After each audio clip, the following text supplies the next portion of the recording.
if we got banished from the Institute for other reasons before recruiting Madison Lee. For example, if we killed Father. Lancer Captain Kells has informed me that the Institute's on high alert, and you're to blame. Explain yourself, Knight.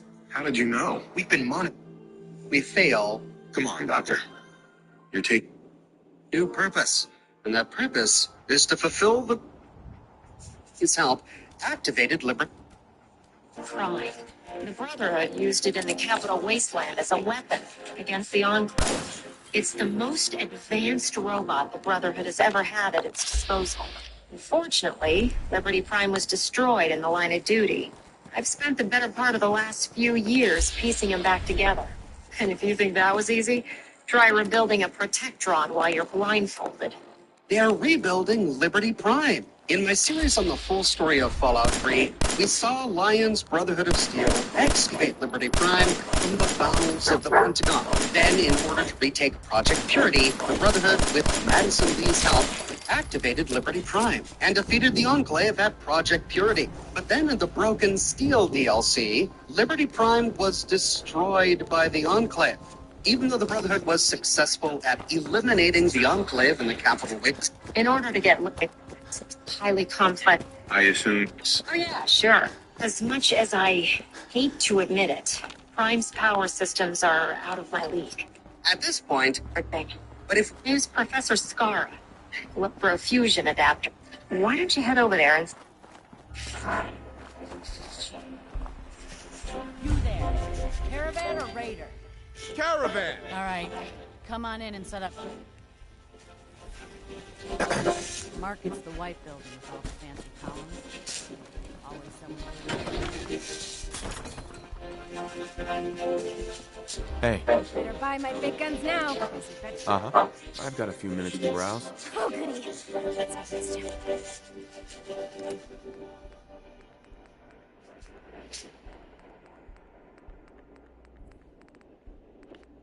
in our last episode, we either successfully recruited Dr. Madison Lee from the Institute, or if we couldn't recruit her, we recruited Professor Scara from Diamond City to join the Brotherhood. The Brotherhood needed a nuclear scientist to work on Liberty Prime. And with either of the two scientists recruited, we can head down to the airport to find Proctor Ingram at the gantry. Here we see that parts of Liberty Prime have been strung up on the gantry, and the Brotherhood...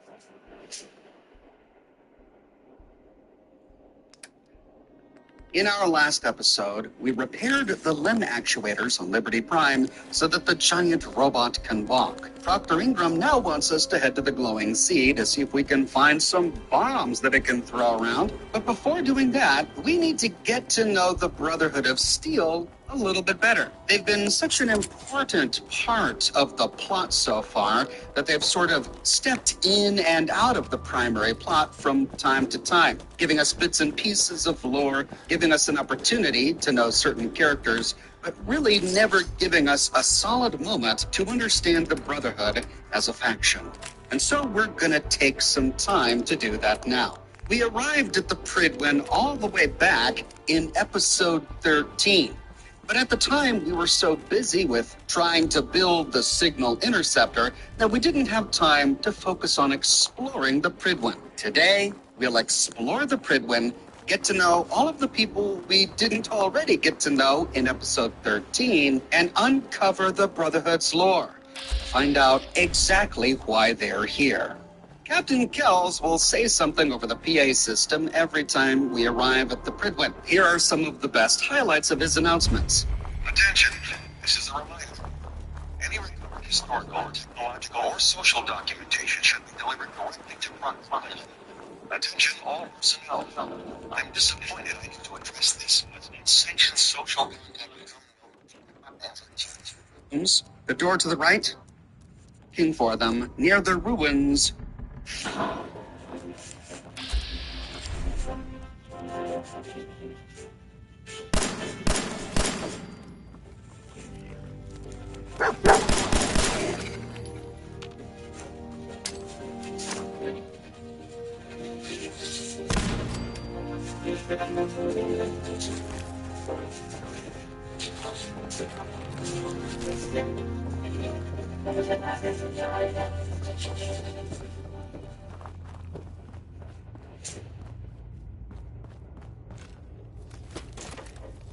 In our last episode, we fully explored the Pit-Wing to get a better understanding of what the Brotherhood stands for and why they're really here.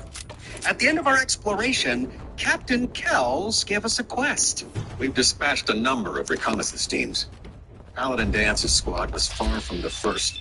The previous team was dispatched 3 years ago. They never reported back. Officially, they're missing.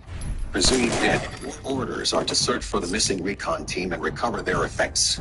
Report to me with your results. He wants us to find the Lost Patrol. We learned from Paladin Dance shortly upon meeting him at the Cambridge police station that before the Brotherhood came here on the Pritwin, they had sent 3 recon patrols to scout ahead. One came back with loot, one was Paladin Dance's, and the other was Recon Squad Artemis, which disappeared from the face of the earth. No one has heard from them in over 3 years. This is the missing patrol that Captain Kells wants us to find. He didn't know where they were. All he knew is where they were supposed to be. And he told us that we could start looking for them near the ruins of Malden. Exploring around Malden, eventually, our Pip-Boy picks up a distress signal. Picking up a distress signal. 107. That's the right frequency. It's the recon team. Let's trace the signal and see if we can locate its source.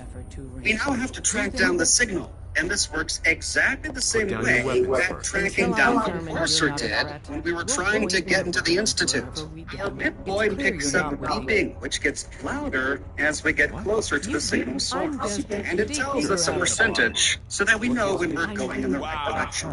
After a few fights, eventually, we arrive in the ruins of a blasted-out house. Moving inside, we find a huge crater strewn with bodies. Hold on.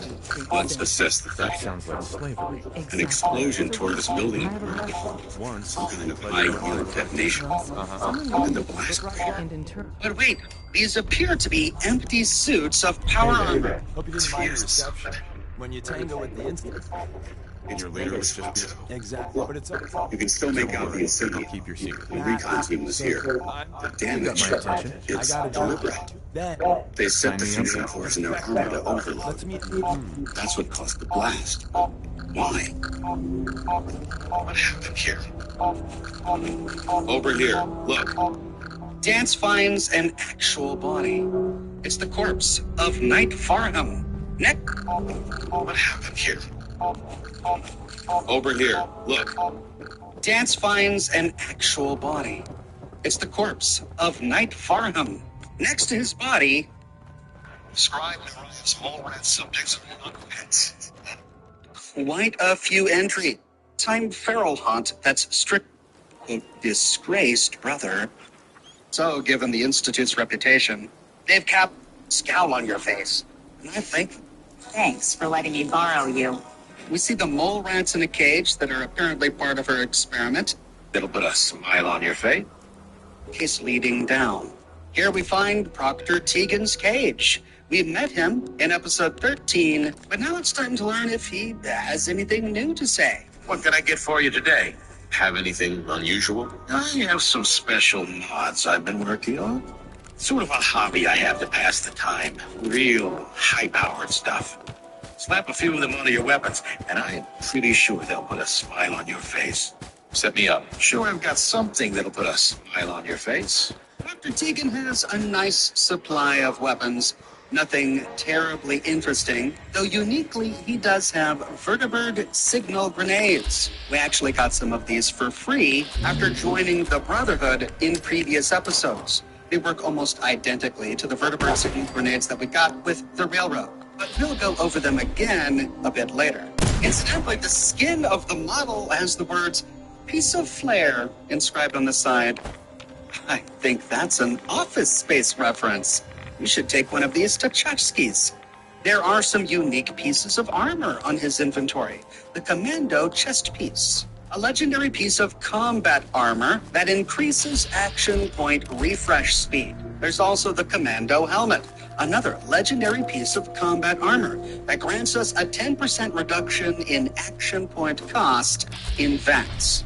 He's one of the few merchants in the game that sells a power armor frame. He sells junk, and oddly enough, despite what he said earlier, he only sells one mod. Is that His you? mod inventory changes every 3 days or so. It's not a very good selection at all, but at least we have a different selection from time to time. Next, we can ask him about any work he has for us. Let's find it. Let's hear a bit more about that extra work you mentioned. Hard to resist the lure of extra caps. The food stores don't replenish themselves, so I need legs on the ground to hit up farms in the area.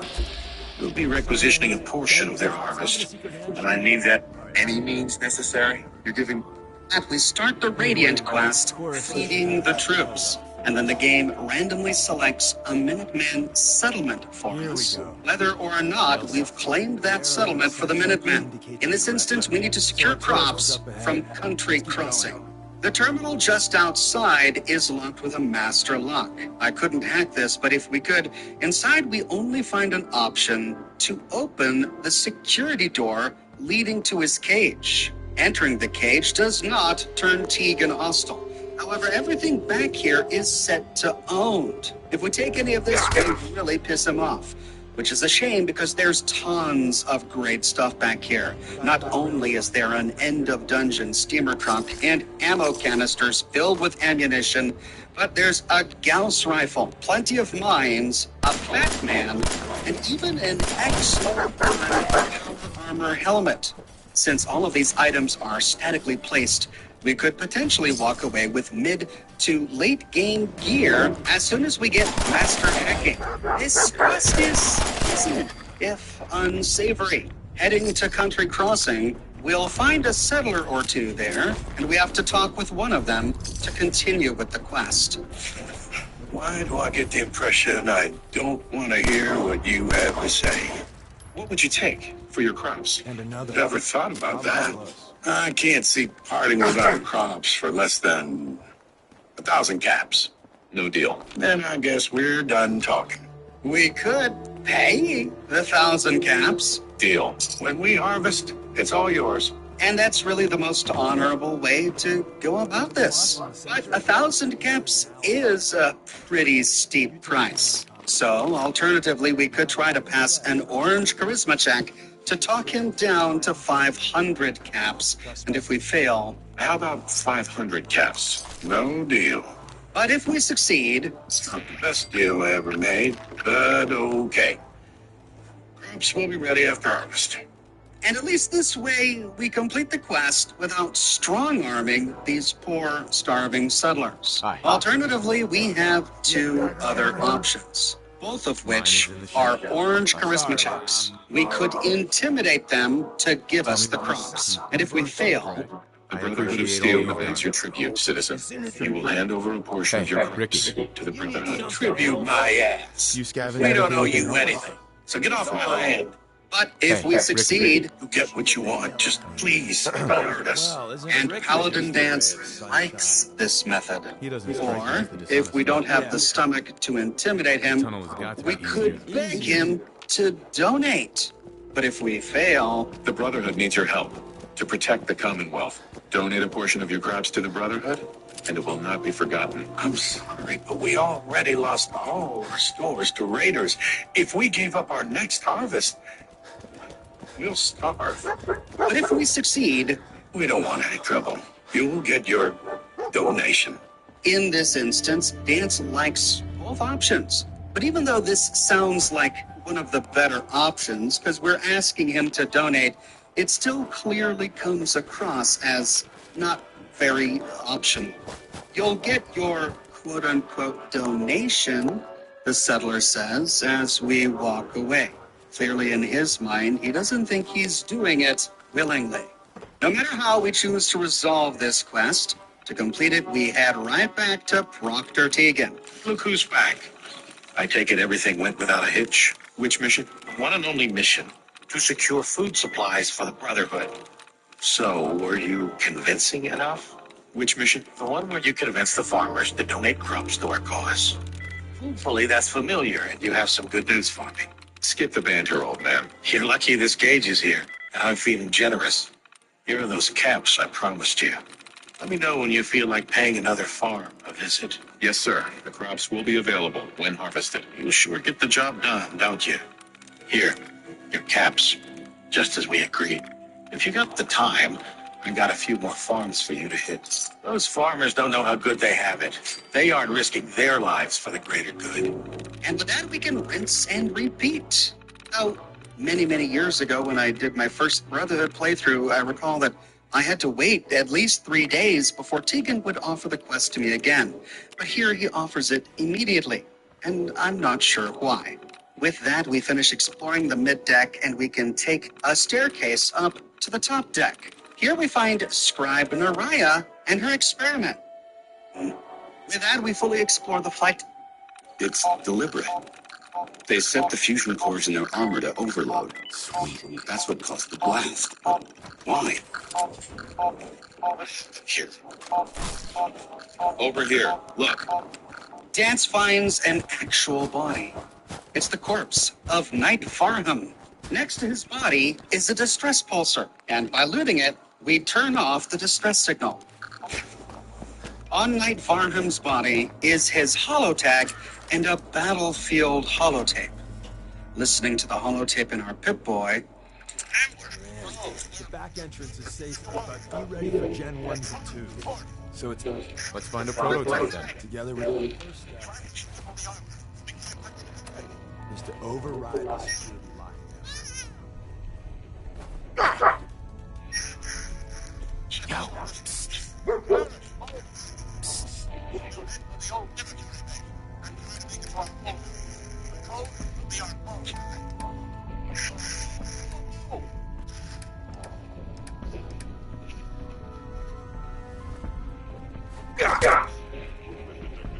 No choice. With no armor and no supplies, their odds of survival were low. How you doing? But that was the right decision. Hey. Technology must be protected, no matter the cost. The recon team made it this far. Let's try to follow their trail from here. we learned from the holotape exactly where they were headed. Hey there. To the old military base. Taking a look at our map nearby, we do find a National Guard training yard. That must be the military base that Paladin Brandis was talking about. I covered the National Guard training yard in a previous episode. We'll go over the highlights here. Arriving at the training yard, just outside we find a shipping canister with an expert-locked security gate inside. If we could pick it, on the other side of this gate is a full suit of randomly generated power armor. There are a number of pre-war defenses outside, as well as roaming ghouls. Looks like maybe As we get close to the large building in the middle of the site, we pick up another distress signal. Its range is much shorter than the last one, but it gets stronger as we get closer to the main door. Disarming the frag mines outside, we can head inside the office. The office is filled with ghouls that we gotta take out. Something.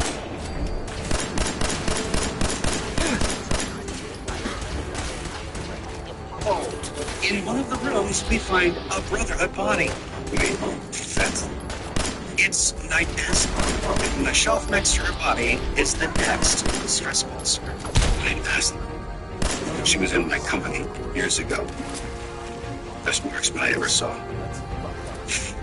her body is Night Aslan's holotag and her holotape. Night Terran with Flood Brotherhood Steel, Recon Team 429 Alpha, serial number 3431. It's been 3 hours since I sent my distress pulse. I've had no word from the Paladin or Ferris. Their objective was a satellite array on the coast. They may be out of range. My orders were to hold this position at all costs. The entire site has been overrun. The door won't last much longer. Paladin Brandis, sir. It's been an honor, sir. Soldier to the end. Well done, Knight. They should have fortified their camp, made it a proper outpost. They must not have had time. And Asplin paid the price. We've got another lead. Let's move out. A satellite array on the coast. But first, we can finish looting the training yard.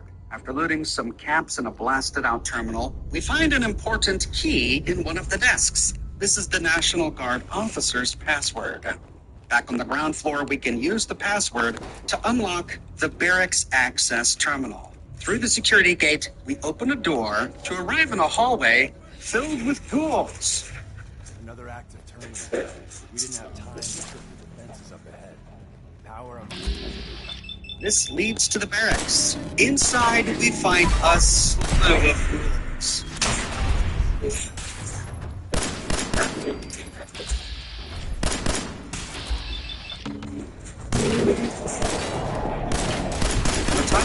Use the same password that we did in the previous building to unlock the Armory Management Terminal. From here, we can unlock a nearby remotely controlled door that we actually can't see from inside just yet. Instead, we need to finish killing all the ghouls and the glowing one, including all of the containers, and leaving the building.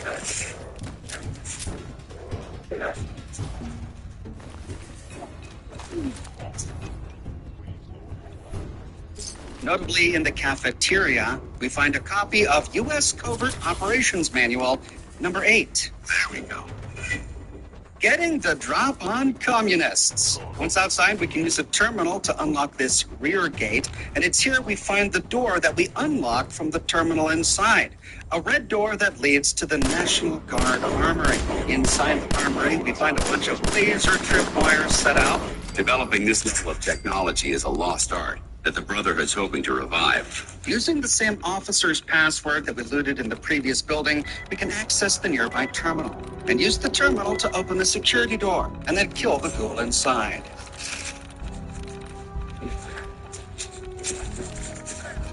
Here we find another power armor frame with more randomly generated power armor on it. In the armory are a few containers and ammo boxes and an end-of-dungeon steamer truck. But when we leave, we get attacked by a sentry bot. The target.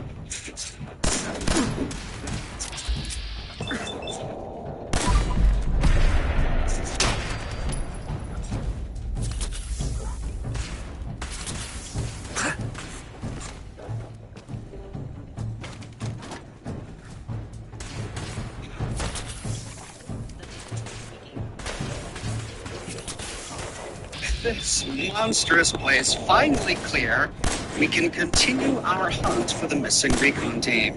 Checking our map, we do indeed find a satellite array near the coast. The Revere satellite array, but clearing it is no easy task. The place is swarming with super mutants, including super mutant suiciders. But it's all in a day's work for a member of the Brotherhood. Terminating any hostile flight form.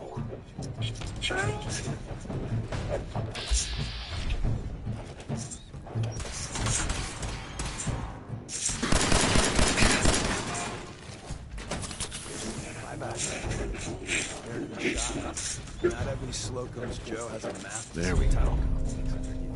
We're entering The super mutants have built a little town on top of and spanning between the ruins of the satellite arrays. Climbing one, we find a shack at the very top. Here we find a novice-locked ammo canister and another copy of U.S. Covert Operations Manual. Excellent. Permanently more difficult to detect while sneaking. Issue number 9 looks better in black. The top of the second tower is empty, but it connects to the next tower using a very rickety-looking scrap bridge. This bridge leads inside one of the dishes. Here we find some super mutant armor for Strong, a fat man, and a power armor frame. It was empty in my game. At the top of the fourth tower, we see that the scaffolding is broken. We can't get to the top without a jetpack, and there's nothing up there anyway. On top of 5th tower, we find a scrap shack, more super mutant armor, and an ammo canister, which leaves only one satellite array tower left to explore. Climbing the 6th one, we find a shack dangling from the satellite dish halfway up. Inside, we find a Brotherhood body. He was with Ferris. He was with the recon team. The body of Scribe Ferris. The stress pulse is right next to his corpse. We can loot it to turn off the signal. On his body, we find Scribe Ferris's holotag and his holotape. It's been 2 hours since the paladin left. I've left. It stops bleeding.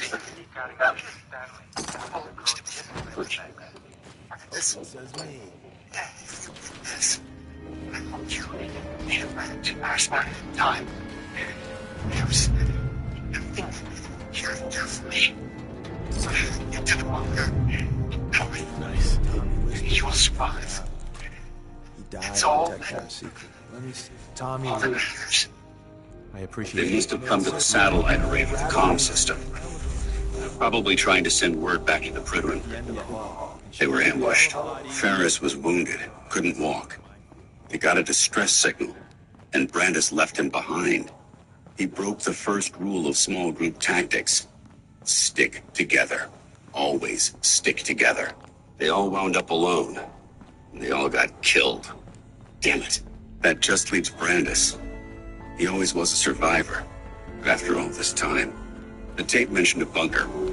I think I know the one. It was part of my original mission brief. Let's move out. The tape also gave us their call sign, which, as we learned previously from the first holotape where we heard Brandis's voice, was the access code to the bunker. We never actually see this code except for when the quest updates. The access code is 429A. Dance knows where the bunker is, so we don't have to follow a distress signal. Along the way, we see a UFO. Streak of light. Maybe a vehicle of some kind. Sounds like something crash landed. We should investigate immediately. Which I covered in my video on the UFO crash site that you can watch here. Eventually, the broken paved road connects to a dirt road that goes off into the mountains. There's a random encounter hotspot in the middle of this road. Here I found the merchant stash, whom I've actually triggered a number of times in this playthrough so far. Not sure why she keeps showing up. And eventually, at the very end, nestled in the rocks, Get in. we find 2 charisma checks, a yellow one and a red one. If we fail the yellow one, Calm down. We're just here to talk. No. I can't trust you. I can't trust you. Part of the job. Eliminated. Brotherhood. he attacks, and we're forced to kill him. But if we pass it, Talk. Fly. Who sent you? What are you doing here? or we could try to pass the red charisma check and tell him to back off. And if we fail, Back off, old man. I can't trust you. he again turns hostile. But if we pass it, No. What are you doing here? or we can make our lives easier and pass some faction and relationship checks. If we're a member of the Brotherhood, we find a Brotherhood check. Easy, Paladin. We're with the Brotherhood. And if Dance is in our party, we can show him a familiar face. Dance? It's Dance. Paladin Dance. Don't you recognize me? Dance? No. I can't be. Why are you here? I was dispatched to the Commonwealth on a recon mission, Paladin, just like yours. How did you find me? I've been alone. All alone. Hey, Deacon. Welcome to the You're Paladin Brandis. I asked you a question. Why are you here? Why are you here? If we ask him his name again, You're Paladin Brandis? I can't trust you. he turns hostile. Or we could say we were just exploring. I was exploring the area and saw the bunker. Does it matter? I can't trust you. In which case he turns hostile. We could order him to drop the gun. Drop the gun, and we'll talk. In which case he turns hostile. At this point, our only option to save his life is to get right to the point and talk about what we know, the distress signals. We followed the distress beacons left by your team. Their holotapes led us here. The others? What Hell yeah. what happened to them? The others? The others, what happened to them? We could lie, and apparently after all this time, he can see right through our lie. I'm not sure. No. Because if we do, he turns hostile. However, this far into the dialogue tree, the other two remaining choices do not turn him hostile. They're dead. I thought so. I tried to go back for them, but there was nothing I could do. Not alone. They're dead, Paladin. I recovered their tags. You Take your time. You did? I hope it goes better. Thank you. This really means a lot to me. I tried to go back for them, There was nothing I could do, not alone, but I'd hoped. You've been through a lot to find me. I should give you something. I've collected a lot over the years. Technology, odds and ends. If you see anything you want, take it. Come back with us. You're still a member of the Brotherhood, Paladin. What? No, I couldn't. Not after everything that's happened. What have you been doing all this time? I tried to do some recon, explore a little, but I'm all alone. It was just too much of a risk. So I've been hiding so long. 3 years. Yes, about that. Excuse Too me. long. Are you going to be all right? I'll manage. I'm so used to hiding and fighting. Everyone. Everything. Is that all? I live alone. Avoid other people. Everyone. Everything. No. You see, the What do you want? I could let you sleep here, I suppose. That's all right. Or Why is this lunatic? I can't. The final way to resolve this ending where he stays in this No way in hell I'm letting Are you sure you want me? charisma check to try to Actually, convince it him goes to myself. rejoin them. Your team. Shouldn't you be the one to tell their story? Unless I go. All right, I'll Show me what you got. get my things. Right. Head to the airport. Thank you. Thank you for everything. With that, he hangs out here for a little bit. But eventually, he finds his way back to the Brotherhood. We can now explore his bunker, and he said we could loot what we want. On a shelf near to his depleted distress beacon, we find Paladin Brandis's holotape. Brotherhood of Steel Recon Team 429 Alpha. Final report. I need some time to get. Our mission has failed. 6 hours after insertion, my company was ambushed. We lost 5 knights and exhausted our armor reserves. We scuttled the armor to prevent looting, then retreated under fire, abandoning our supplies. I was separated from the 2 remaining members of my team within a week. Both are missing. Status unknown. I'd hoped to rendezvous with them at our holdout bunker and seek a means of escape from the Commonwealth. But no one has come. No one has come. Any news on Scarecrow? At the foot of his bed is an end-of-dungeon steamer trunk. We find a first aid kit on a table and a few other containers to loot. At this point, Paladin Dance wants to talk with us outside, and his conversation is very different depending on how we chose to resolve the situation. If we couldn't talk him down and we were forced to kill him, Paladin Dance is very upset. What the hell was that? He pulled a gun on us. What did you expect me to do? I expected you to talk him down. You only made things worse. What's done is done. That's it? You think you can just walk away? That's the one who told me to give you I this. expected better from you, Knight. To ration until he's fit for duty again. Go one of 3 ways. I've completed my investigation. Extraordinary feat to recover this. But that's hardly the point. In order to Without a lick of training, and us knowing hardly anything about it, Yes, sir. Is there anything else?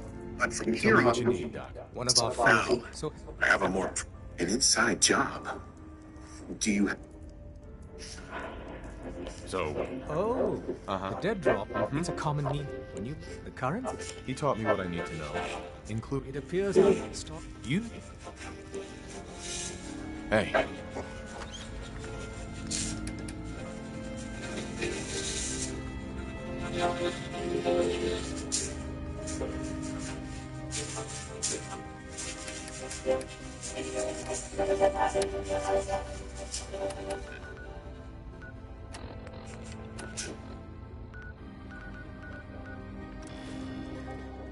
In our last episode, we found Recon Squad Artemis. But before we could even hit the bunks at the end of the day, Captain Kells gave us a new mission. He told us that supplies have been going missing, and he suspects an inside job. But the strangest thing about this mystery is that rations, and only rations, are what's missing. The strangest thing is what was stolen. Rations. Only rations. I don't know what to make of it, but it is curious. He asked us to investigate any way we saw fit. And to start our investigation, we need to head down to the airport and talk to the man in charge of the supply depot, Sergeant Gavel. After landing the vertibird, we find Sergeant Gavel by turning right until we find a desk with a terminal. Let me guess. Captain Kells sent you? I'm just looking around. This is a supply depot, not a tourist attraction. If you don't have business here, clear out. That's right. You're in charge here? I am, and you're here about the missing supplies. The captain said you could brief me on the missing supplies. That's right. Well, let's take this somewhere more private. Follow me. He immediately walks away and begins talking, so we can't leave the supply depot terminal just now. We'll come back to it. Instead, we follow Sergeant Gavel. We've converted this section of the terminal into our primary supply depot. Everything the Brotherhood needs to operate passes through here. Supplies from the Pridwin, salvage from the field, we handle it all. Access is strictly limited to the logistics detail, and we track every crate, every bullet, every bolt that comes through that door. He brings us to a back section of the supply depot. Despite apparently everybody knowing about this, clearly he doesn't want people to overhear what he has to say. Which is why I don't take kindly to these accusations. I know every soldier in this unit. The thought that anyone would question their loyalty makes me sick. If you've got questions, ask. Otherwise, stay out of our way. What's your tone, Sergeant? Sir. Sergeant Gavel sounds very defensive. Does he really know all of his soldiers as well as he thinks he does? To find out, we can channel our inner Nick Valentine and use our detective skills to interrogate him. Tell me about the missing supplies. We're down over 20 crates, if you believe the scribes. All food. Dried meat, Instamash, mac and cheese. Really that bad? I have some east. The room off to the east would have gone up, but it's caved in. All we find here are wrecked cars, rubble, and more skeletons. Select your targets carefully down here. These automobiles tend to explode when struck by weapons fire. Though we do find an advanced locked box safe with randomized gear inside. To move forward, we need to take the parking garage ramp down, where we find more ghouls. I don't think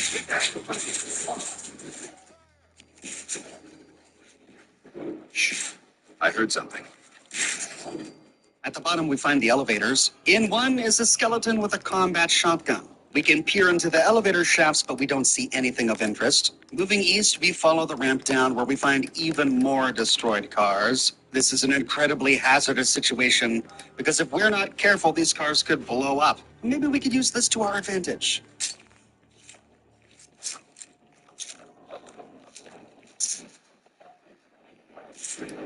We made. You hear that? Intruder alert.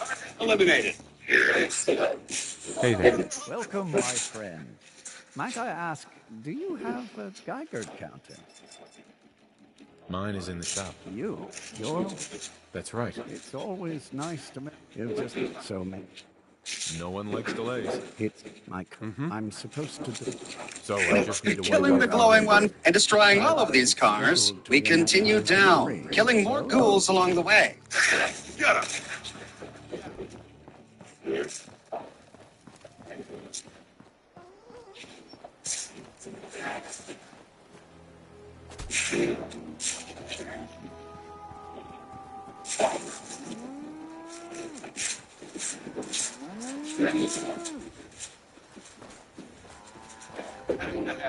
At the bottom, we find a path to the left and a path to the right, near to the elevator shafts. If we turn left, the parking garage goes down to a flooded section where we find more cars to explode,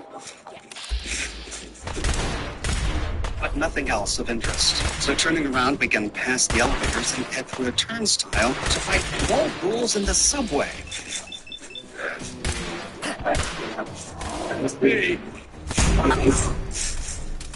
Now, here we find a novice-locked terminal, presumably connected to some turrets.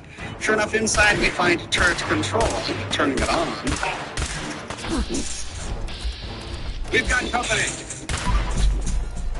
It's a lot harder, as we've already killed the ghouls. So we'll turn it off for now. To the west of us is a small room with a few containers we can loot for scrap. As we loot, more ghouls emerge. We can try to turn that turret on again. Damn, lost them. But it just targets Dance. It ignores all the ghouls. Vaporized. The Brotherhood. To the east is another room with an ammo canister and a few containers inside. To continue, we move to the tube and follow it east down the tracks. Here we find evidence of a catastrophic subway crash. The cars are derailed and skeletons pour out of the windows and doors. In one of the cars, we find a number of suitcases and duffel bags, and we can shoot through it to kill ghouls at the other end of the tracks. I heard something.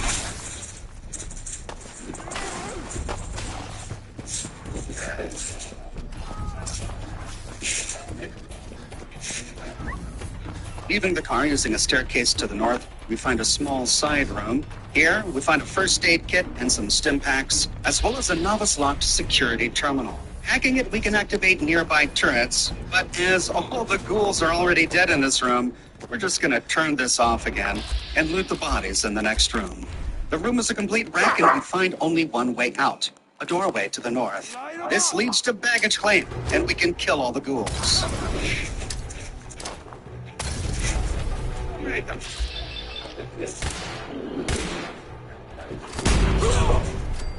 With the ghouls dead, we can explore these side rooms. The men's restroom is empty. The women's restroom has a civilian holding a pipe revolver, but otherwise it's empty too. The conveyor belts and baggage claim have a number of suitcases and containers that we can loot, and every now and then we find a wayward ghoul. And against the western wall, we find a magazine rack and a terminal. On the magazine rack is a fishing tournament. Apparently it's not urgent. Very well, Knight, he says, but we still... Everything looks clear. This is H222. There may be more raiders out there. We should... As long as that abomination... The experimental serum for fresh speed. You've earned my respect, Knight. Not many can say that. Carry on, brother. Ad Victoriam. If, however, before accepting this quest, we gave Virgil video. This quest works a lot like Proctor. Someone to emulate. Hey, I realize the mission is simple on the surface. You'd be helping to secure the Brotherhood's future. What exactly do I have to do? An easy mission with a huge payoff. Squire will shadow you as you clear a location of those anomalies created by the bomb. Since I wish you would acquire. We find him in the same place where we found the scribe. If we were doing Proctor Quinlan's Radiant Quest, on the ground just outside the airport. Hi there. Squire, reporting for duty, sir. Well, looks like we have a hero here. Not like you, sir. You know the mission? I'm to observe as you purge an area of... Fine. Affirmative, sir. I've marked the location for you, sir. And if we want, we can tell the kid we're gonna leave him for dead if he's not fast enough. I'm sure that's gonna instill him with all... Fine. Affirmative, sir. I've marked the location for you, sir. And if we will, we can tell the kid we're gonna leave him for dead if he's not fast enough. I'm sure that's gonna instill him with all sorts of confidence. At any rate, he marks a location on him. Like all Radiant Quests, it's randomly chosen from a pool of Radiant Quest locations. In this example, we need to go to the Poseidon Reservoir, a location that I fully explore and whose terminal entrance I could in a previous dedicated video. This quest works a lot like Proctor Quinlan's Scribe quest, with one notable difference. The Squire can't die, which means this is much easier to complete, which is probably why we find it at the end of a long side quest chain. This Radiant quest itself is a reward for completing all of the other quests. Instead of clearing an area and then tracking down a terminal or a scribe, we just have to clear the area of any hostiles. But in this instance, the location has a mini-boss, a glowing one. You ain't been up to see Graveyard, you should go. The whole place is on. Once the mini-boss has been eliminated, the Squire praises our performance. You were amazing out there, sir. We now talk with him to advance the quest. That was quite the experience, sir. Golly, I guess so, sir. Yeah, real exciting, kid. Let's get back. Oh boy, it's something else. War isn't a game, kid. Let's get out of here. Sorry, sir. I'm just happy to be here. You handled yourself well. You are the leader. Let's head back. Sir! And the Squire sticks with us until we return him to the Predwin. At first, this appears to be an incredibly reckless decision by the Brotherhood to bring a child into combat, clearing ghouls, glowing ones, super mutants, and raider bosses. But it makes a little bit more sense when we understand Arthur Maxon's personal history. When we met him as a child in the Capital Wasteland 10 years ago, all he talked about was becoming a Brotherhood Knight. He wanted to wade into battle, to be side by side with Sarah Lyons. The guns, the combat, it's all he could think about. And I bet it's these childhood recollections that are on Arthur Mac, despite the obvious danger to the... Shut up the whole time. The Squires are excited to be working with you. Some may control it better than others. Remember, I don't choose instructors easily. Roger that. Good job. We can all... Now, are you ready to educate?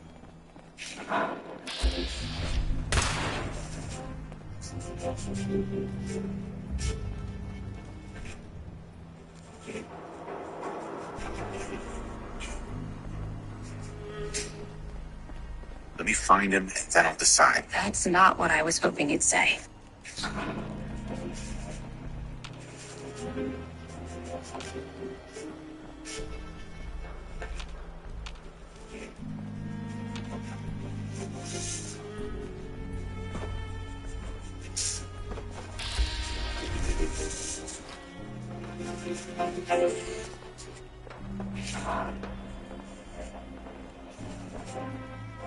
High rise. We can catch up at Tycon. We just gotta make it there alive first. And we're here. All in the night's work for you agent types. Huh. So, is this a normal operation? More than I'd like. Sometimes I can sneak our friends through all by my lonesome. But other times it's like the damn Raiders are holding a convention. Working with you made it a whole lot easier. If you ever need grub, bullets, or just a power nap, take the elevator up to Tycon. My house is yours. But right now, I need to take care of H2. Later.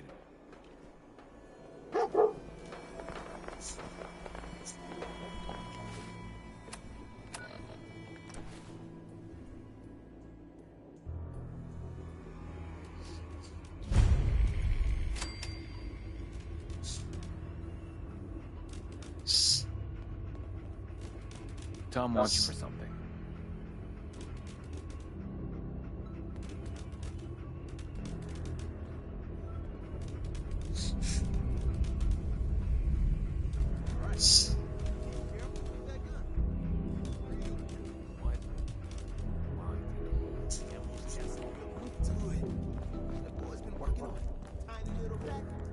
The H222 situation appears to have been resolved satisfactorily, but there's yet more to be done. Since the Uh-huh. I'll get it done. details of it.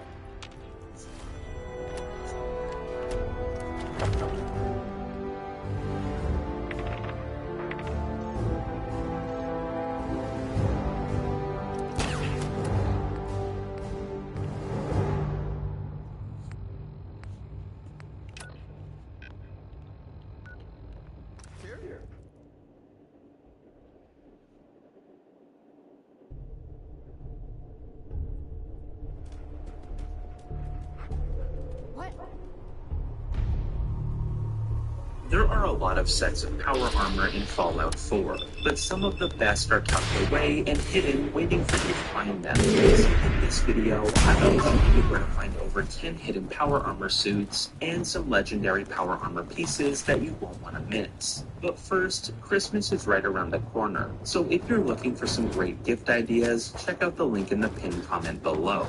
Now, the first power armor on this list is the best power armor from the base version of Fallout 4, which will be the XO1 power armor suit.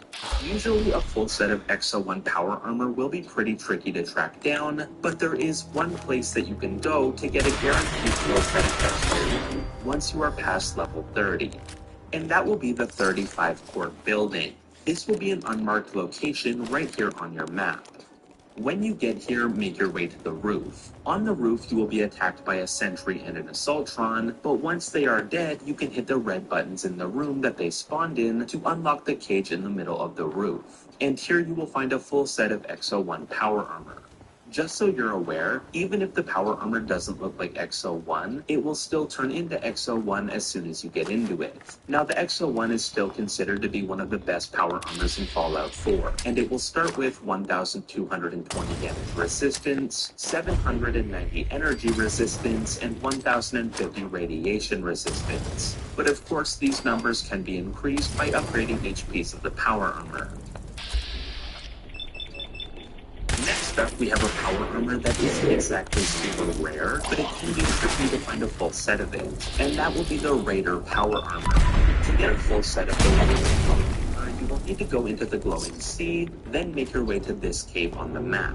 And in this cave, you will find a full set of the Raider power armor. Now, the stats on this power armor aren't the best, as it will start with 500 damage resistance, 250 energy resistance, and 1,050 radiation resistance, but the Raider power armor does look pretty cool, and it is a must-have if you're trying to build your collection of power armors. The next power armor suit will come from the Pyromaniac side quest. This is a short and simple side quest where all you will need to do is defeat the mini-boss Pyro. Once you do this, you can loot the Hellfire power armor off of his body. Now, the Hellfire power armor is actually pretty good, especially for how easy it is to acquire, and there's a lot of room for improvement by modifying and upgrading each piece. But it will start with 500 damage resistance, 550 energy resistance, and 1,050 radiation resistance. Once you loot the Hellfire power armor, you will be marked by the Enclave as a target, which means at any time a squad of Enclave soldiers will spawn around you and attack you. This will be 2 basic soldiers and 1 soldier who will be a Hellfire power armor suit will spawn in at max level, saving you time and resources by giving you a max level power armor right away.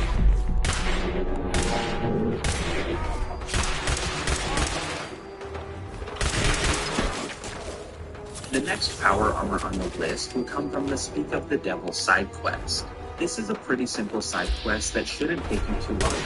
And at the end of it, you will be given a full suit of XO2 power armor. One of this power armor so the stats on it may be different for everyone. Your stats on it are 1,220 damage resistance, 700 energy resistance, and 1,050 radiation resistance. So the version you get if you will stick with and receive your hands for free.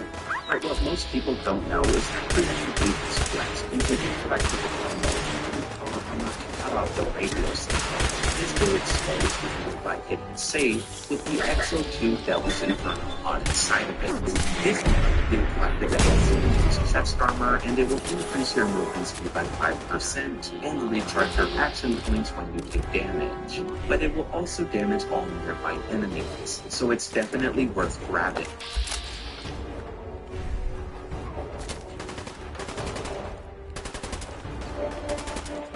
The next power armor will complete the first quest in the Neverworld DLC story. During this quest, you will encounter Overboss Coulter, who you have to defeat in a fight. After defeating him, you can loot the Overboss power armor off of his body. This may seem pretty obvious, but a lot of people completely miss this, and the Overclock's Power Armor is a great power armor set with a unique look. The stats on it are 1,220 damage resistance and 1,050 radiation resistance, but the perk on the chest piece will make it shoot out electricity, which will damage all nearby enemies. To get the next power, just head over to Nuka World and make your way to the Nuka Auto Plans. Halfway through this ride, you will find the Nuka Power Armor in the cage. And if you go to the left, you will find the terminal that you can hack to unlock this cage to get the Nuka Power Armor.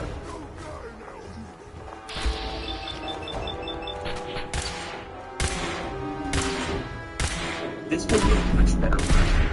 51 power.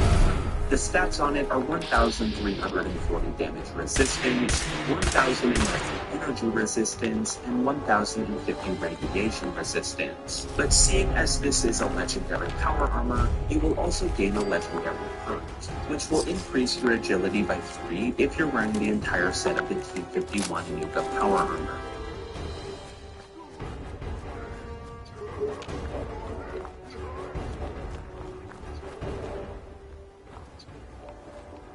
After this, you can head over to the starport in the Galactic Zone in Nuka World.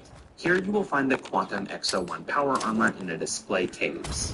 To unlock this display case, you will need to go out and find all 35 of the star cores that are hidden around the Nuka World map.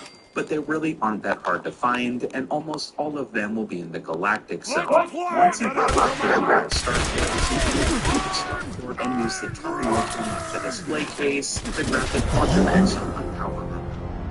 The stats on the Quantum Exo-1 are 1,700 damage resistance, 1,270 energy resistance, and 1,050 radiation resistance. And the legendary perk on this power armor will increase your action point refresh speed if you're wearing the entire set.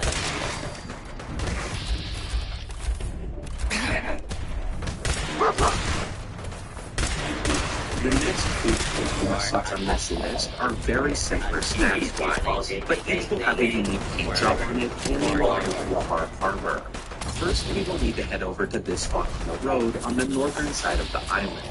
Within the back of this Vin truck, you will find a Vin T-50. Next power armor on the list, you will need to start the Mechanical Menace side quest array. And at the end of this area, you will be attacked by the boss Ivy. Ivy will be wearing 3 pieces of legendary P60 power armor, which will each give you a big boost to the damage you do with energy weapons. And to go with it, Ivy will also drop the legendary Tesla rifle, which will go very well with the Tesla power armor that she is wearing.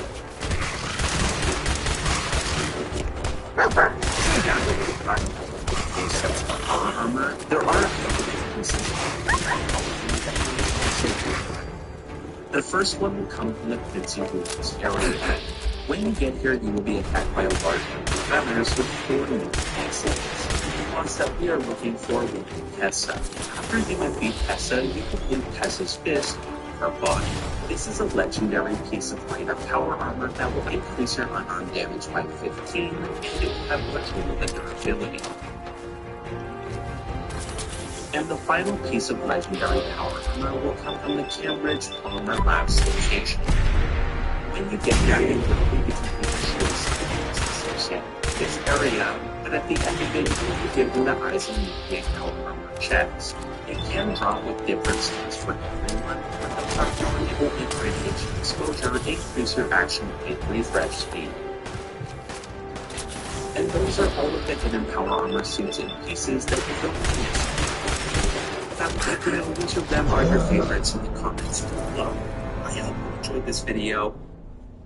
There are a lot of very powerful weapons in Fallout 4, but most of them are tucked away and hard to find. So in this video, I will be showing you 12 overpowered weapons that you don't want to miss. But before we get into it, Christmas is right around the corner, so if you're looking for some gift ideas, check out the link comment below. Now first up on the list is a very powerful weapon that you can walk right past. To get it, you will need to hook up with good location. When you get here, take out all of the raiders, then make your way to the underground tunnels. And at the end of the tunnel, you will find this hole in the ground full of water. Jump in and swim down, and here you will find traps too.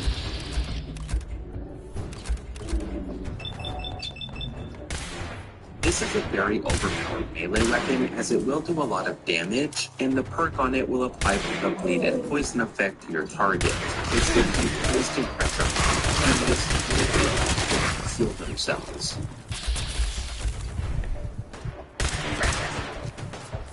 The next weapon on the list is one of the strongest weapons that you will find during the early game of Fallout 4. To get it, you will need to go to the Cambridge Police Station.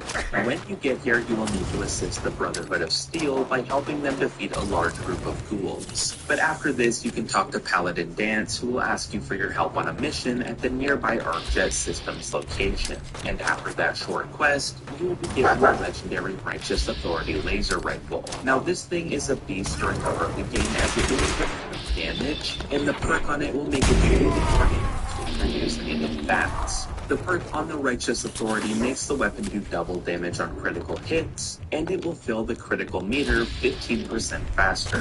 So you can get critical hits in faster, and they will do double damage, so you can quickly take out difficult enemies. But even outside of that, the Righteous Authority will still do everything you need.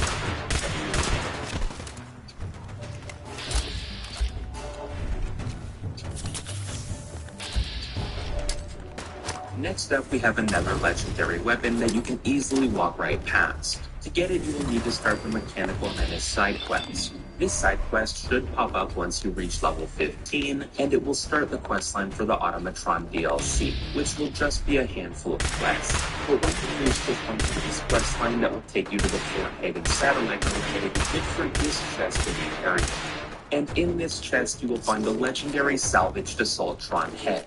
This is a very powerful weapon. You will need to charge it up similarly to a laser musket, but with 5 charges, you'll be able to pretty much one-shot most enemies in the game.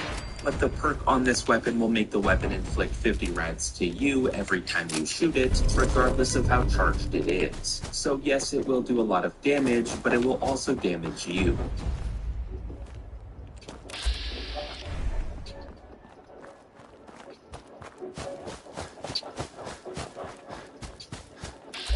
To get the next weapon on the list, you will need to progress through the Minuteman questline until reaching the Taking Independence quest, where you will reclaim the castle for the Minutemen. After you do this, you will need to leave the castle for 3 days. Then when you return, a new NPC will be at the castle named Ronnie Shaw. She will give you a follow-up side quest called Old Guns, which will be a short side quest that will take you under the castle. But once you complete the Old Guns side quest, Ronnie Shaw will turn into a vendor at the castle, and she will be selling the last-minute legendary Gauss rifle. This is another extremely powerful weapon due to its high base damage, which can be increased slightly more from other perks and by charging the shot up to 100%, but the perk on this weapon will increase its limb damage by 50%, so targeting limbs can make this weapon be a massive amount of damage in one shot.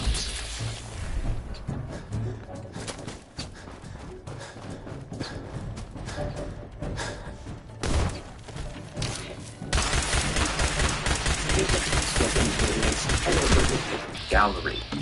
When you get here, you need to take out all of the raiders in this gallery as you make your way to the secret tunnels underneath the gallery.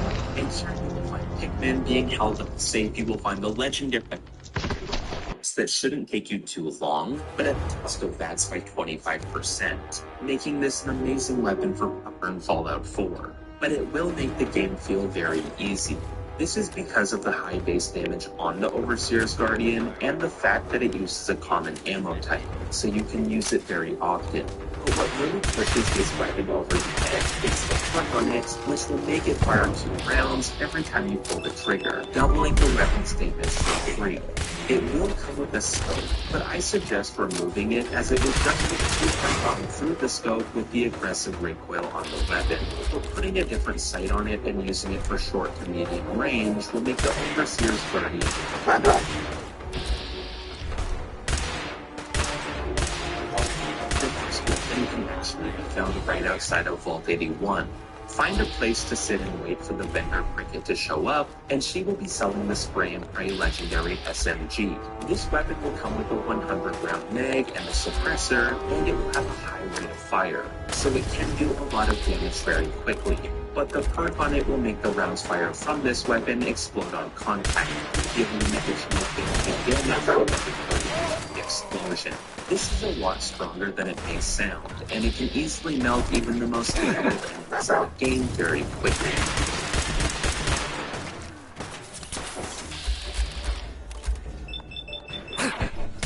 The next weapon on the list will come from the DLC. If you get to the head over to the Nuka World Market, and then talk to the vendor Aaron. He will be selling the legendary Splatter Cannon. Now this is personally one of my favorite legendary weapons in Fallout 4, because it has a strong suppressor and a scope, and the perk on it will increase the damage of each shot that hits the same target, so you can use it to quickly melt down enemies one at a time, or take down difficult bosses. The next weapon on the list will actually come from the vendor Caitlin, who will be near...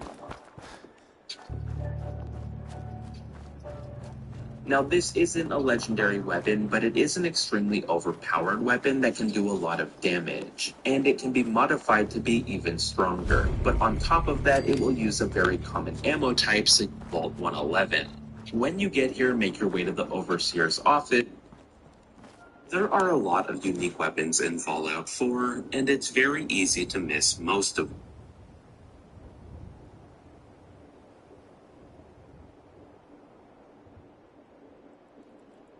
One hour of more cut content found in Fallout 4.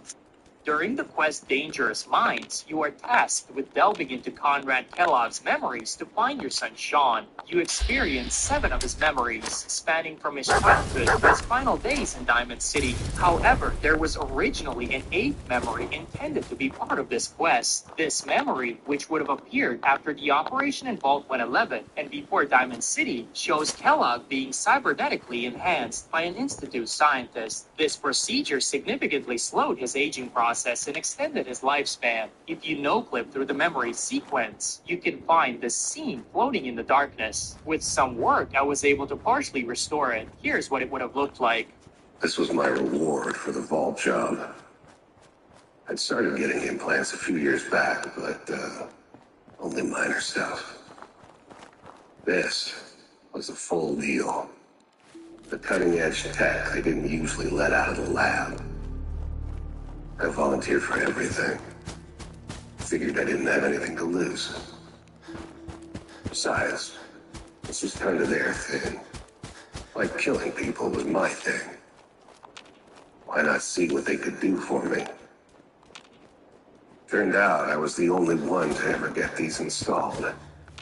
At least that's the story I heard. Some kind of complications is all they'd say. I suppose they didn't much care if something scrambled my brains. Anyway, by that point, I wouldn't let them take the implants out. Come to rely on them too much. Which, looking back, probably since they agreed to it in the first place. It was something that franked over me. This scene would have also included the scientist talking to Kellogg. The dialogue for this moment can actually be heard on a holotape titled Implant Update Session 7, found in the Institute Sublevel 21B. Remember Billy the Kid, trapped in a refrigerator? Originally, you were supposed to be able to persuade him to travel with you. In the final release, these dialogue options are still available, but they don't actually convince Billy to join you. Instead, he just stands around the fridge crying about his parents. This wasn't the intended outcome. Initially, he would have agreed to become your follower. So you think I should give up trying to find my parents? Yes, I do. They've been gone for hundreds of years now. You're right. There's no way they're still alive. I guess I'll come live with you. The quest stage for this was created in the game files, complete with the appropriate dialogue, but it's not functional. It appears you would have also been able to change Billy's name. Another interesting cut detail about this side quest is that according to some voice lines, you would have had the option to find someone to adopt Billy. You could have asked Horatio, the barber in Vault 81, if he knew anyone willing to adopt him. Know anyone who would want to adopt Billy? It's unclear why this quest was connected to Horatio, other than the fact that he claims to be from Quincy. Perhaps he would have informed the player that Billy's parents are still alive, as Billy does have a voice line saying, You made me think they were dead. In the Confidence Man side quest, where you help Travis, the Diamond City radio DJ, become more confident, a cut scene was supposed to play out in his trailer. After helping Travis in his fight with Bull and persuading Scarlett, the dugout inn waitress, to go talk with him, the player would have been able to observe a conversation between Travis and Scarlett. Scarlett, hi. Hi there. Hey. Hi, Travis. What are you, why exactly? I just thought maybe we could talk. You know, alone. Yeah, sure. Yeah, great. Travis also has voice lines asking you to leave. Can you just give us a minute or two? Hey, could you, leave? A couple of workshop objects were left unused. An unused Institute abstract painting, a water cooler that would have functioned similarly to a water fountain, an alternative version of a shack bridge and a wooden shack wall, a cut-mounted minigun that could have been crafted and placed in any of the settlements, providing a defense value of 10 with settlers able to be assigned to it, and Mr. an unused Institute abstract painting, a water cooler that would have functioned similarly to a water fountain, an alternative version of a shack bridge and a wooden shack wall, a cut-mounted minigun that could have been crafted and placed in any of your settlements, providing a defense value of 10 with settlers able to be assigned to it, and Mr. Brewer, a personal brewery that you could have built in your settlement. Commonwealth GS Radstorm Old is a cut weather type still found in the game files that was once part of the core game. As the name suggests, this was the original Radstorm. The glowing sea and the radiation within it were also originally meant to function differently. At one point, it was intended that the player would take constant radiation damage while inside the glowing sea, with the intensity increasing as they got closer to the crater of Adam. The Children of Adam have a bunch of cut content as well. In the Crater House, located south of Salem, a terminal should have contained a cut holotape titled The Great Division, which would have included scripture describing the creation myth of the Children of Adam in 5 parts. Additionally, at Kingsport Lighthouse, just south of the Crater House, an unused character named Confessor Adalia was meant to appear at the top of the lighthouse. Wash away your suffering in Adam's glow. Instead, a Raider character appears in the base game, which was likely a developer oversight. In Far Harbor, after joining the Children of Adam, Grand Zealot Richter gives you a side quest called the Heretic and asks you to hunt down Sister Gwyneth, a former member who has been vandalizing the children's altars around the island. After finding her, if you convince her to return to the Children of Adam, she will come back to the nucleus a day or two later and silently pray and walk around the area without saying anything. It turns out she was supposed to say several things upon her return, but for some reason the dialogue never plays. Grand Zealot Richter convinced the High Confessor to show mercy. I can stay as long as I remain faithful. I can barely believe it. Never again will I turn my back on Adam. My devotion has never been stronger. Hey. Thank you for helping me see the truth. Not everyone has forgiven me, but it's still good to be home. A cut note titled Fanatical Writings was to be found on the Child of Adam you encountered during the Walk in the Park quest while trying to reach Acadia. It would have read, "They doubted my devotion to Adam, but I'll show them what true faith looks like. I had a vision last night. I approached a group of heretics, and when they turned and saw me, they opened fire, but their shots passed right through me. I approached them, and the flames of Adam love leapt out from, disintegrating their form in an instant. I know what Adam wants me to do." Typically, when switching companions in Fallout 4, they'll react and make a comment. But have you ever noticed that when you swap a companion for dog meat, they don't say anything at all? Interestingly, the voice lines for this were recorded, but they never made it into the final release. Come on, boy. It's time to go. Not food, not fighter. The Fo4. I doubt this canine can match my tactical prowess in battle, but it's your decision. Oh, come on. You're replacing me with a dog? That's just insulting. Whoa, being benched for the mutt? How? Replaced by...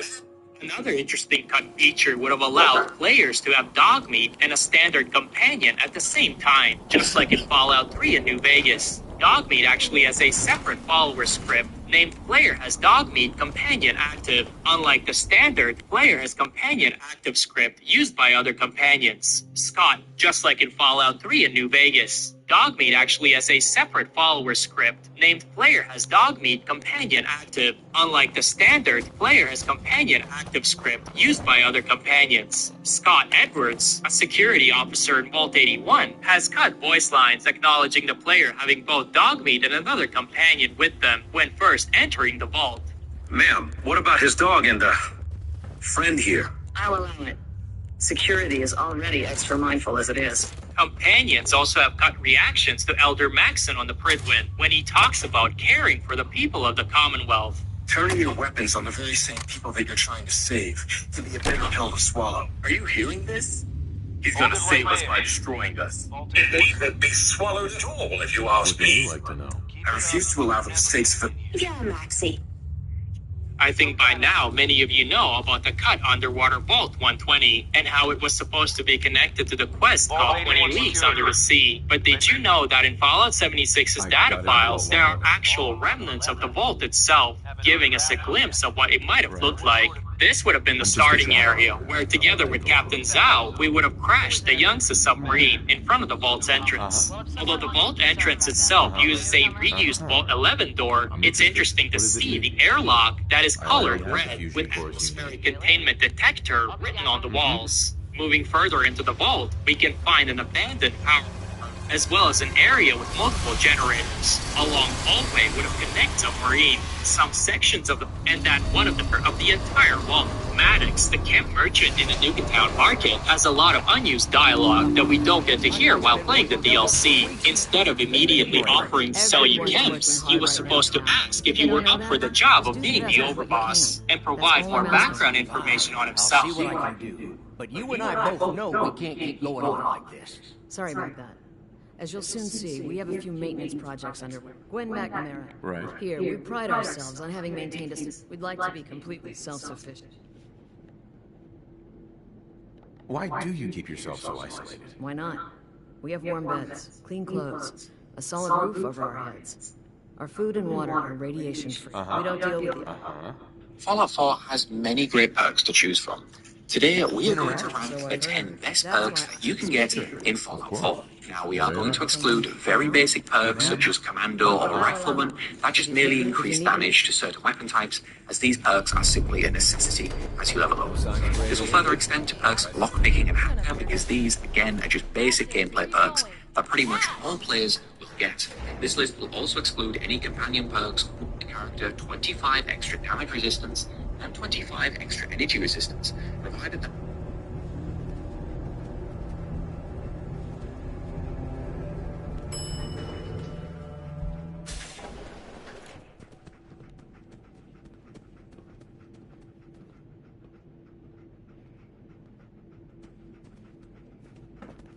Mon to fix the Vault 81 face issues for both PC.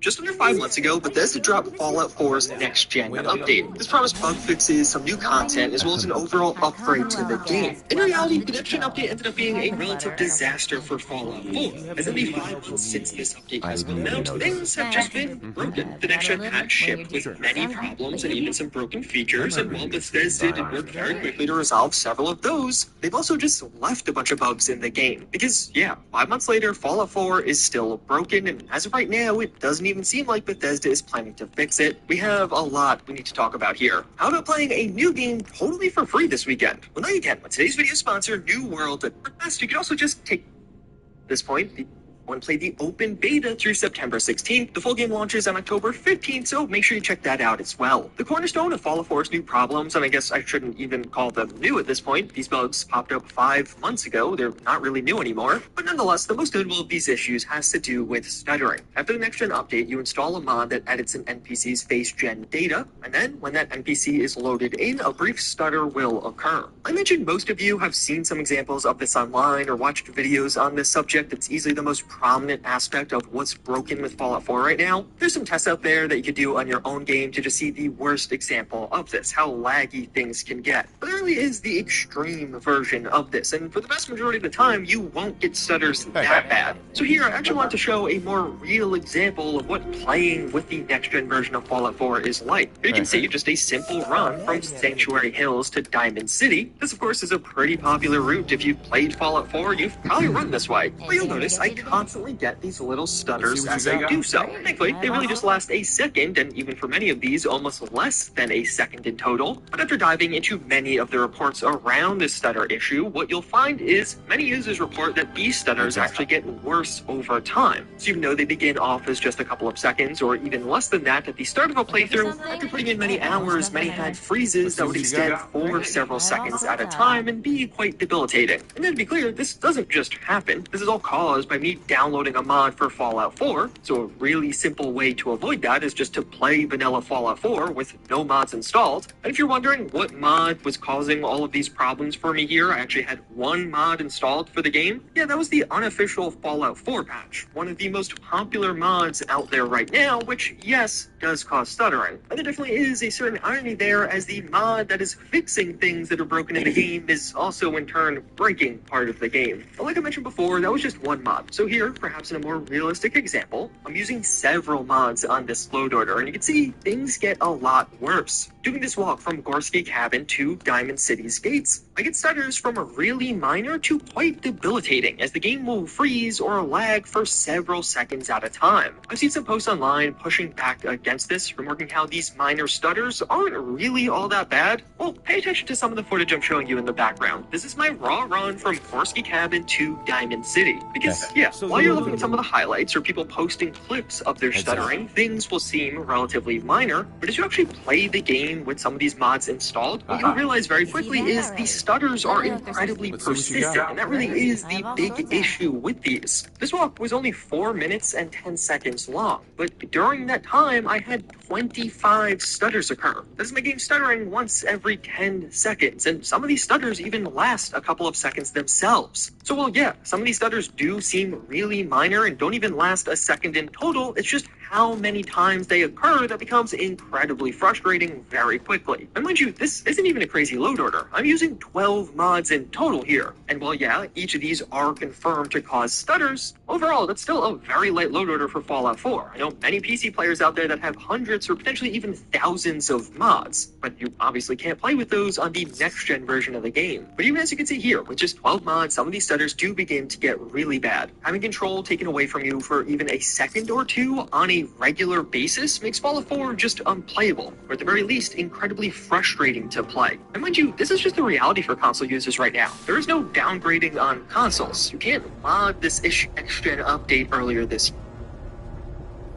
In the latest version of Fallout 4, you'll notice some quest-giving NPCs are broken. Tina DeLuca as well as this doctor don't have face-gen data. It seems like this was accidentally removed with the next-gen update, so now they just look like this all the time. Tina DeLuca is a fairly major character to just be visually broken for everyone's next-gen game. A ton of additional problems are exclusive to Xbox, such as search not really working. Looking up sim settlements, I have to scroll quite far to get to any of the actual sim settlements mods, and even the main mod never showed up for me. You can quite easily see how broken this is by doing the same search on Bethesda's website. Naturally, this makes installing mods a nightmare on consoles right now because finding them can be incredibly difficult. Other users on Xbox can't open the mod menu at all without it erroring out, or if they do get in, many have further issues with this operation could not be completed error, which will pop up as you go to try to download a mod. Thankfully, a restart seems to largely fix these two issues. Or perhaps the funniest bug of all, Bethesda literally added wall hacks fix for console users. Because now, while you're using VATS, it'll actually work through walls. Oh no, your shots don't go through the walls, you'll just constantly target the incorrect people that you can't actually land shots on. Oh yeah, and the hit chance will randomly go to 0, which is just annoying. I would say any of these issues individually would be quite bad, and probably would warrant a patch being released to address it. But when you combine them all together and add in the further context that these were added to the game with a next-gen update, I find the situation to just be quite ridiculous at this point. These were added with a haphazardly done next-gen update for an old game. Fallout 4 is nearly 9 years old now. For 8 of those years, we didn't have these problems, but then the developers came back, added in some new issues, and then just disappeared. It's been nearly 5 months, and plenty of players' enjoyment from Fallout 4 has plummeted as a byproduct of some of these issues being added. And what makes this far more egregious to me is issues like this aren't even exclusive to Fallout 4 in 2024. Fallout 76's most recent update broke loot bag spawning. Typically, when you take down an enemy, it'll drop as a corpse, but as more corpses spawn, they'll eventually convert to meat piles or loot bags. So you can loot everything once the event is over. You don't have to do it in real time. Except now those corpses are just not converting. So the corpse will despawn along with all of the loot that was on that corpse. As you can imagine, loot is a pretty important part of the experience in Fallout 76. So either missing out on loot or having to loot everything in real time as you're trying to play the game definitely affects things. This update came out just under 2 weeks ago and nothing has actually been fixed yet. On the Starfield side, we got a paid mod with one of the major selling points being this new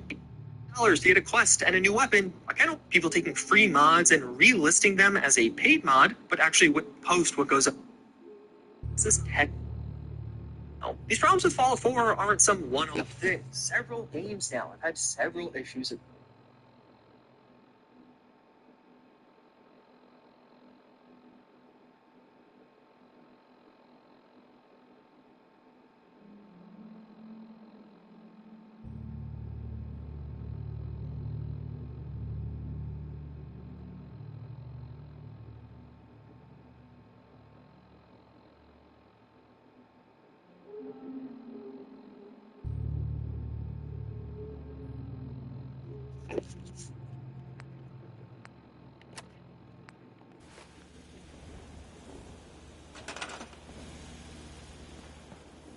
Need something? Excuse me. Anything I can do to help out around here? Can we trade a few things? Okay.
Huh?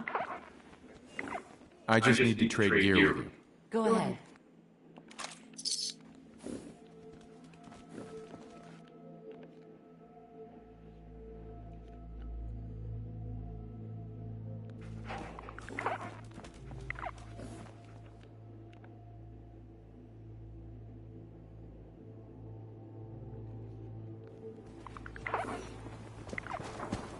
Carl. Need to pick something up? I've got a few minutes to browse. Yeah.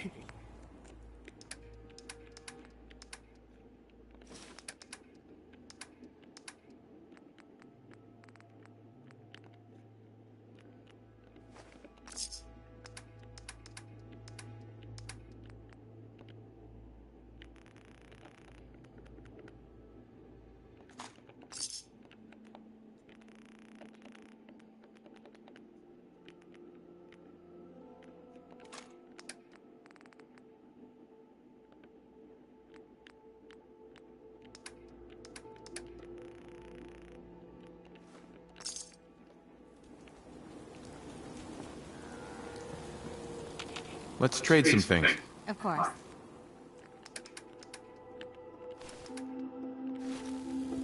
Yes? Can we trade a few things? Sure thing. Yes? Just wanted to trade a few things. Okay. I want to trade a few things. Sure. I just want to trade a few things. Sure thing.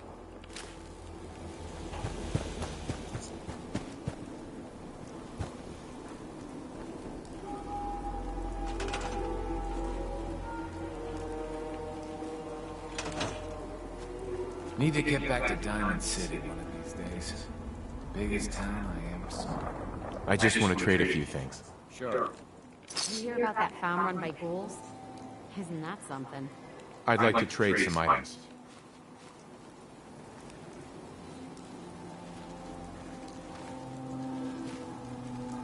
Go ahead.